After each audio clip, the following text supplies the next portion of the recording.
स्वतंत्र के बारे में पढ़ेंगे।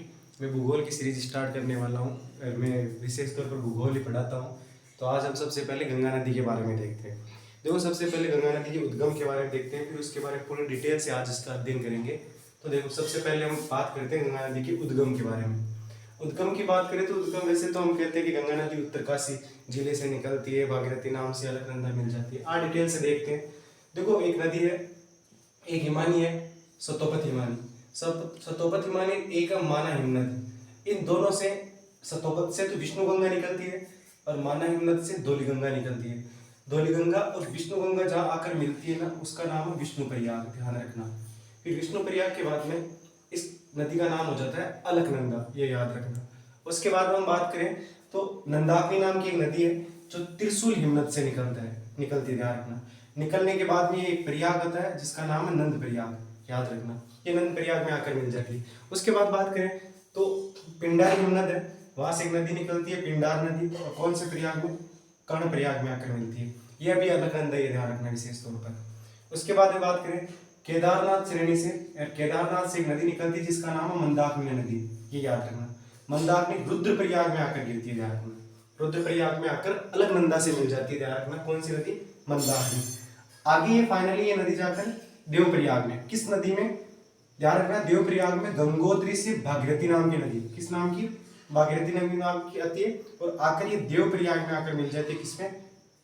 याद रखना, अलकनंदा में। फिर मिलने के बाद इसका नाम हो जाता है गंगा नदी, ये याद रखना। फिर एक बात याद रखना, गंगोत्री से जो निकलते हैं भागीरथी नदी, इस भागीरथी नदी की एक सहायक नदी जिसका नाम है बिलांगना नदी। इस बिलांगना नदी के पास ही यहाँ पर एक बांध, ध्यान रखना, उस बांध का नाम क्या है आप याद रखना, टिहरी बांध है। और यहाँ पे ध्यान रखना, भागीरथी में बिलांगना नदी गोविंद प्रयाग में आकर मिलती है। तो यहाँ पर बांध का नाम याद रखना, टिहरी बांध है, याद रखना। ये हम सारी की सारी बातें उत्तराखंड की कर रहे हैं, ध्यान रखना। कहाँ की बातें कर रहे हैं? उत्तराखंड की। देखो, ये हो गई गंगा नदी। अब हम बात करते हैं गंगा की आसपास बसे हुए शहरों की बात करें। देखो, तो हम सबसे पहले बात करते हैं यहाँ से। तो जैसे गंगा नदी निकलने के बाद याद रखना, गंगा नदी पर्वतों से निकलने के बाद सबसे पहले हरिद्वार में आकर ये मैदान में प्रवेश करती है, ध्यान रखना। कहाँ प्रवेश करती है? मैदान में। और इसी के पास में गंगा नदी पर दो शहर बसे हुए हैं, एक का नाम ऋषिकेश है, दूसरे का नाम हरिद्वार है। फिर जब गंगा नदी आगे जाती है तो गंगा नदी में सबसे पहले, हम सहायक नदियों की बाद में बात करेंगे, उसके बाद में कन्नौज शहर बसा हुआ गंगा का। फिर गंगा, याद रखना, शहरों की विशेष तौर पर हम बात करेंगे, बहुत इंपॉर्टेंट है, वैसे अलग सी वीडियो बना दूंगा इसका एक शहर कन्नौज। उसके अलावा इस पर कौन सा शहर बसा हुआ है? कानपुर बसा हुआ है। गंगा पर इलाहाबाद भी बसा हुआ है और वाराणसी भी बसा हुआ है। उसके अलावा यहाँ पर मुंगेर नाम का शहर बसा हुआ है, पटना नाम का शहर भी बसा हुआ है इस पर। किस नदी पर? गंगा पर। अब हम गंगा की नदी की सहायक नदियों की बात कर लेते हैं। सबसे पहले देखो, गंगा नदी की सबसे पहले हम दाईं ओर की सहायक नदियों की बात करेंगे। सबसे पहले दाईं, सारी की सारी हिमालय से आएगी, तो हम दाईं ओर से सबसे पहली नदी की बात करें तो उसका नाम है रामगंगा, जो उत्तराखंड से निकलती है। कहां से निकलती है? उत्तराखंड से। याद रखना, इस रामगंगा के किनारे ना जिम कार्बेट राष्ट्रीय उद्यान है, जो भारत का सबसे पहले 1955 में बना था। वो किसके किनारे है? रामगंगा नदी के किनारे। ये आकर कहां मिल जाती है? कन्नौज में मिल जाती है, ध्यान रखना। तो पहली सहायक नदी कौन सी हुई? गंगा की, रामगंगा है, ध्यान रखना विशेष तौर पर। उसके बाद में आगे इसके बाद में सबसे इंपॉर्टेंट नदी है गोमती, इसकी सहायक नदी, ध्यान रखना। दूसरी सहायक प्रमुख नदी कौन सी है? गोमती नदी निकलने, गोमती किनारे एक शहर बसा हुआ है जिसका नाम है लखनऊ, उत्तर प्रदेश की राजधानी। एक शहर बसा हुआ है गोमती नदी किनारे, जौनपुर, ये भी ध्यान रखना।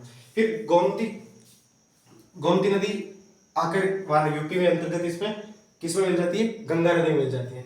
फिर इसकी जो सबसे इंपॉर्टेंट सहायक नदी है वो है घाघरा, ध्यान रखना। घाघरा नदी छपरा के पास, बिहार में छपरा के पास आकर किसमें मिल जाती है? ध्यान रखना, ये गंगा में मिल जाती है। घाघरा नदी नेपाल की बात करें, नेपाल से निकलती है। इसके बाद हम बात करते हैं गंडक नदी की, ध्यान रखना।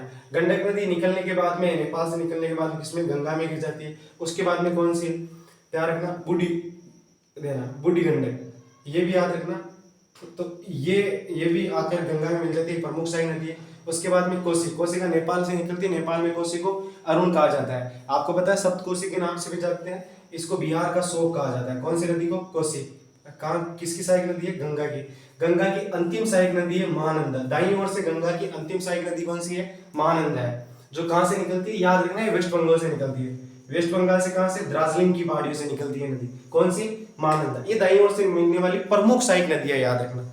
उसके बाद हम करें इसके बाईं ओर से निकलने वाली। याद रखना, बाईं ओर से निकलने वाली इसकी जो सबसे बड़ी सहायक नदी है उसका नाम है यमुना नदी। यमुना नदी भारत की सबसे बड़ी सहायक नदी भी है। और याद रखना, ये हिमालय से निकलने वाली, बाईं ओर से मिलने वाली गंगा की सबसे बड़ी सहायक नदी है। कहां से निकलती है? बंदरपुर श्रेणी से यमुनोत्री ग्लेशियर से निकलती है, उत्तराखंड से। निकलने के बाद ये थोड़ी सी हिमाचल प्रदेश में बहती है, उसके बाद यूपी में आ जाती है। याद रखना, इसके किनारे दिल्ली, नोएडा और मथुरा, आगरा जैसे शहर बसे हुए हैं। किस नदी किनारे? यमुना नदी किनारे। यमुना नदी फिर क्या है? फाइनली यमुना नदी इलाहाबाद में आकर किसमें मिल जाती है?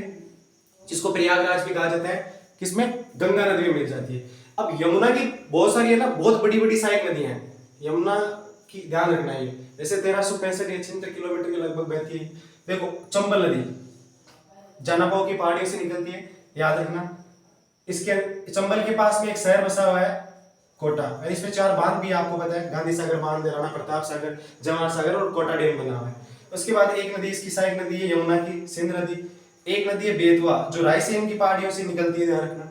इसके अलावा एक केन नदी भी यमुना की सहायक नदी है। एक टोंस नदी, ये गंगा की सहायक नदी है प्रमुख। इसके अलावा अमरकंटक की पहाड़ियों से कौन सी नदी निकलती है? सोन, ये भी किसकी सहायक नदी है? ध्यान रखना, ये भी गंगा की सहायक नदी है। याद रखना, रिहंद नदी, रिहंद नदी इंपोर्टेंट है, ध्यान रखना, जो सोन की सहायक नदी है, जिस पर गोविंद वल्लभ पंत, जो सबसे बड़ी हम कह सकते हैं मानव निर्मित झील है, ये है। इसके बाद में ये नदी 5 राज्यों में बहती है। कितने राज्यों में बहती है? 5 राज्यों में। तो मैं आपको बता देता हूँ 5 राज्यों में। सबसे पहले ये उत्तराखंड में बहती है। उत्तराखंड में 110 किलोमीटर बहती है, ये याद रखना। उत्तराखंड के बाद में आपको पता है ये कहाँ आती है? यूपी में अंतर्गत आती है। कहाँ आती है? यूपी। यूपी में 1450 किलोमीटर बहती है, ये ध्यान रखना। यूपी के बाद हम बात करें बिहार में। बिहार में ये 445 किलोमीटर बहती है।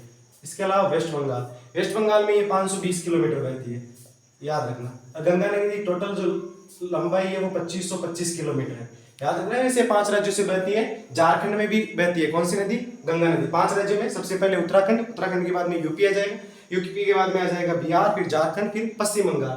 तो ये 5 राज्यों में बहती है, ध्यान रखना। फिर हम इसकी बात करें, यहां इस पर एक बांध बना हुआ है जिसका नाम है फरक्का बांध। कहां पर? पश्चिम बंगाल में। यहां से इसकी दो, एक वितरिका के रूप में कौन सी नदी हो जाएगी?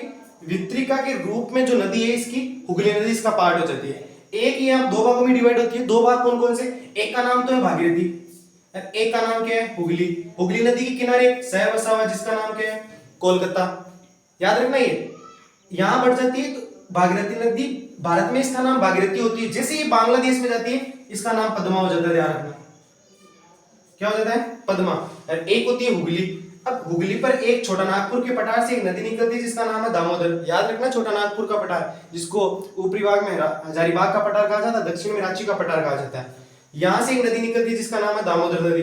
दामोदर नदी किसकी सहायक नदी है? हुगली नदी की है। याद रखना, भारत की जो 1948 में जो सबसे पहली परियोजना बनी थी डीवीसी, किसके अंदर? यूएसए की टेनेसी परियोजना के तहत, याद रखना, उसके अकॉर्डिंग इसको बनाया गया, उसके अनुसार।